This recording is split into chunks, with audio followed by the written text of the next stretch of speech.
Bonjour. Avant de commencer, et afin de mieux suivre cette séance d'entraînement, je vous invite à télécharger la feuille d'exercice en cliquant sur le lien en description, juste en dessous de la vidéo. Nous poursuivons avec l'exercice petit e. Petit e, donc, qui est égal à 7 puissance 5 fois 7 puissance 0 fois 7 puissance moins 4 et fois 7 puissance 4. À vous les amis comme toujours et à tout à l'heure pour la solution.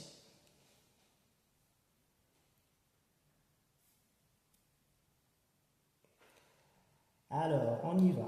Qu'est-ce que ça va nous donner? Ce sera égal à E égale, donc on a E égale, même base, donc en vertu de la règle utilisée plus haut, ça va faire 7 puissance 5 plus 0 plus moins 4 et plus 4.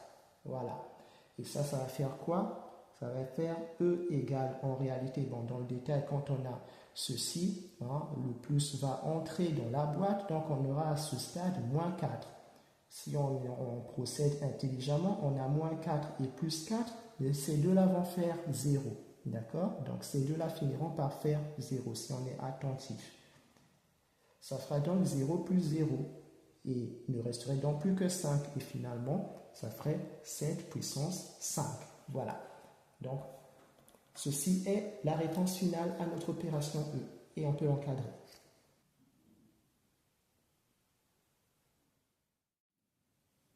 On avance avec le F, qui est égal, lui, à moins 1,5 puissance 3. Ensuite, moins 1,5 à nouveau, puissance 2. Et enfin, moins 1,5 puissance 6. C'est ça. Non, puissance moins 6, pardon. Je me suis avancé. Allez, à vous de jouer les amis et à tout de suite pour la solution.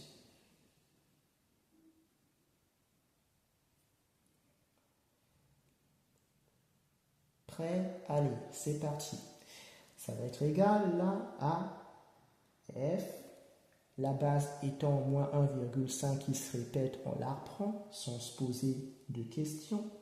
Moins 1,5 et pour les puissances, ça va être 3 plus 2 moins 6. Donc 3 plus 2 et directement moins 6. Je sais que si j'écrivais plus et parenthèse moins 6, ça me ramènerait à avoir directement moins 6 de toute façon. Donc je peux y aller très vite en écrivant directement ça. Voilà, 3 plus 2 moins 6. Et qu'est-ce que ça va nous faire tout ça? Ça fera qu'on ait l'expression F qui serait égale à moins 1,5. 3 plus 2, ça fait 5. Et 5 moins 6, vous l'avez, ça va faire moins 1. Et voilà. Et on peut encadrer.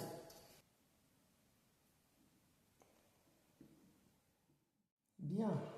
On va poursuivre avec le suivant, l'expression G. Pour gérer notre place, vu qu'on en a pas mal de ce côté-ci, on peut être astucieux et faire comme nous avons pu le faire à un instant donné. Mettre une petite barre comme ça, histoire de séparer les choses. Allez, c'est parti. On va avoir donc l'expression G, là, qui est égale L à 2 fois 3, on ferme la parenthèse, puissance 4, fois 2 puissance 4 et fois 3 puissance 5. Toujours, il nous faut transformer cette écriture en une seule puissance. Allez, c'est parti les amis, essayez de comprendre si vous trouvez. A tout de suite pour la solution.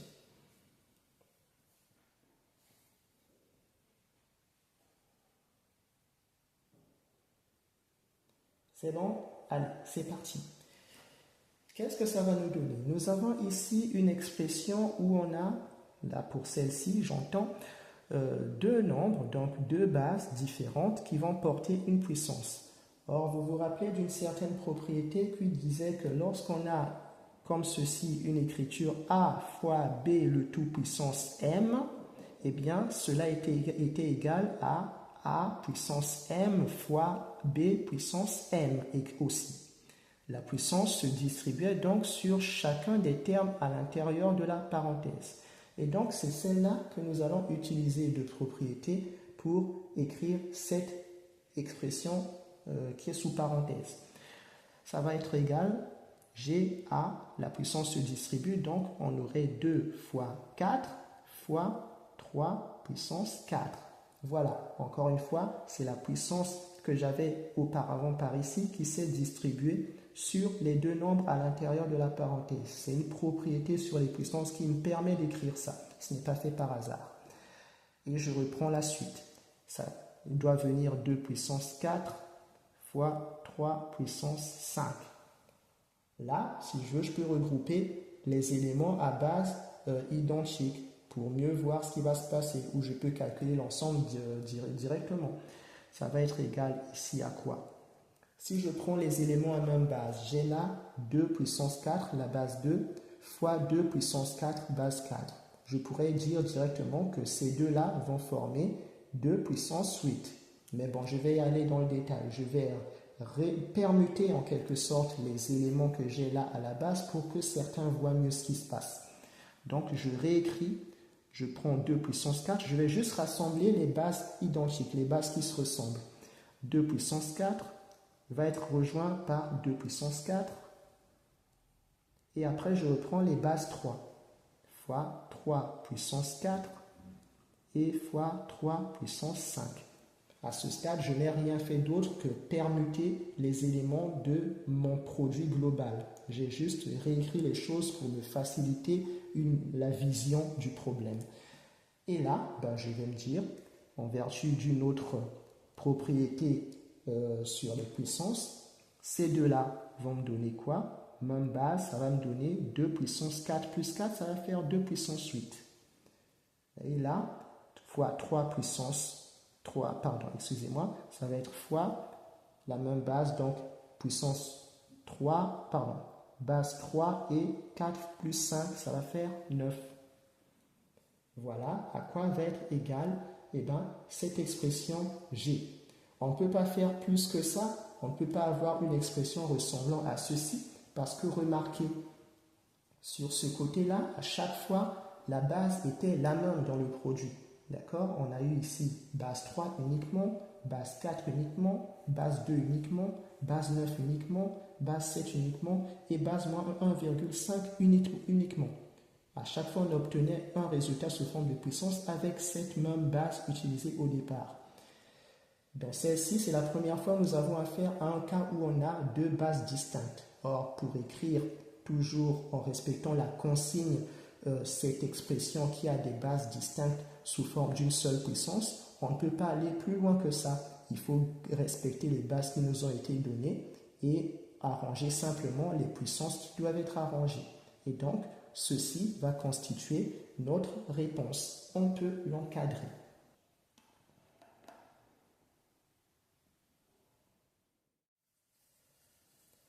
Allez, nous avançons avec l'expression suivante, l'expression H, qui est égale à 5 fois 2, on ferme la parenthèse, le tout puissance 5, on met fois une autre parenthèse, 2 puissance 3 fois 5 puissance 2, et l'ensemble, je vais agrandir la parenthèse, puissance 4.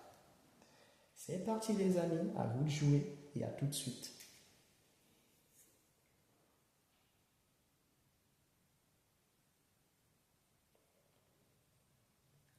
Allez, c'est parti. Alors, comme on le sait, lorsqu'on a une écriture comme celle-ci, avec une parenthèse contenant plusieurs éléments surplombés d'une puissance, cette puissance peut se distribuer sur chacun des éléments internes. On rappelle en tout cas que certains ne tombent pas dans la confusion, que je ne vais pouvoir faire ça que parce qu'une propriété m'autorise à le faire. Si j'avais eu 5 plus 2 ou 5 moins 2, si j'avais eu un signe différent de fois, je n'aurais pas pu faire ça. D'accord? Ça ne marche qu'avec les produits. J'insiste là-dessus. Et donc, ça me donnerait quoi si je vais dans le détail? La puissance se distribue là, ça va donc nous donner ici 5 puissance 5 fois 2 puissance 5. Pareil pour celle-là, la puissance va entrer et donc se distribuer sur les autres. Mais ici va aussi intervenir une autre propriété, souvenons-nous, qui va dire que lorsqu'on a une expression a puissance m à l'intérieur d'une parenthèse, le tout surplombé d'une autre puissance n, eh bien cela devait être égal à a puissance m fois n. D'accord? Voilà, je vais vous le mettre sur un brouillon pour que vous la retrouviez. Je reprends ici le brouillon que j'avais utilisé pour rappeler les règles théoriques, les connaissances théoriques sur les puissances. Ce qui va nous servir aussi dans notre exercice actuel, c'est cette propriété-ci. Souvenons-nous, d'accord? Quand on a a puissance m et le tout surplombé d'une autre puissance n, ça va être égal à a puissance m fois n, d'accord? Et il y a aussi celle-ci qui va entrer en jeu, où on a a plus fois b, le tout surplombé d'une puissance. La puissance va se distribuer sur chacun des éléments de la parenthèse. Donc, l'exercice que nous allons faire là tout de suite est en quelque sorte une combinaison de ces deux propriétés-là. Pour y revenir, nous avons donc ici ce qui est la combinaison des propriétés que j'ai énoncées précédemment. Ça va être égal à quoi? Ça va être égal, déjà, la puissance va se distribuer à l'intérieur par multiplication.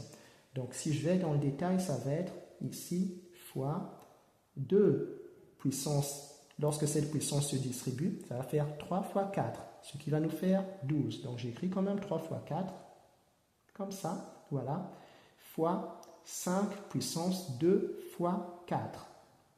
Voilà ce que ça va être dans le détail, d'accord? Je détaille bien pour que chacun voit bien. Et là, qu'est-ce que ça va me donner? Ça va être égal ici 5 puissance 5 fois 2 puissance 5. Et là, bon, je peux ouvrir les parenthèses, je peux ouvrir la boîte. Et ce qui va rentrer, ça va être quoi? 2 puissance 4 fois 3, ça va faire 12. Et fois 5 puissance 2 fois 4, ça va faire 8. Voilà ce que ça va me donner. Et là, je peux regrouper les choses. Comme je m'apprête à achever, je vais quand même sauter une ligne pour que ce soit un peu plus clair. Je vais écrire ici que ça va être égal, je vais joindre plutôt les éléments à base identique. 5 puissance 5 fois 5 puissance 8, ça va être égal à 5 puissance 5 plus 8. 5 plus 8 qui va faire 13. Donc ça fait pour la première partie 5 puissance 13, d'accord? Je rappelle, ceci, c'est le résultat de ça et ça. Je fais comme si j'avais directement joint les choses, comme si j'avais fait cette étape-ci dans ma tête. Et pour le restant, on a ces deux-là qui vont donner 2 puissance 5 plus 12, ça fait 17. Et voilà à quoi va être égale notre expression, notre écriture sous forme d'une seule puissance. On peut l'encadrer.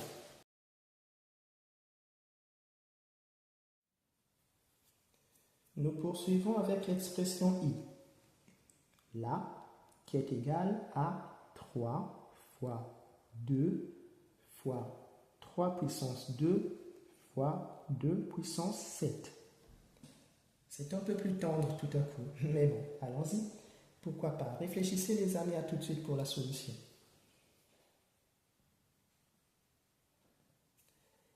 Allez, c'est parti. On va y aller vite.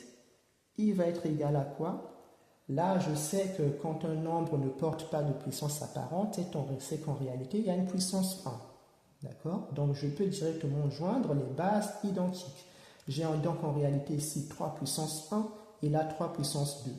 Le rassemblement des deux va faire 1 plus 2, ce qui nous donnera 3 puissance 3. J'espère que vous comprenez. Et on fera la même chose pour les deux, la base 2. La base 2 ici ne porte pas de puissance, donc c'est qu'en réalité, il y a une puissance 1. Et en rassemblant les deux bases, ça fera puissance 1 plus puissance 7, qui nous donnera puissance 8. Donc je pourrais écrire fois 2 puissance 8, ce qui est l'expression finale, la réponse donc. On peut l'encadrer.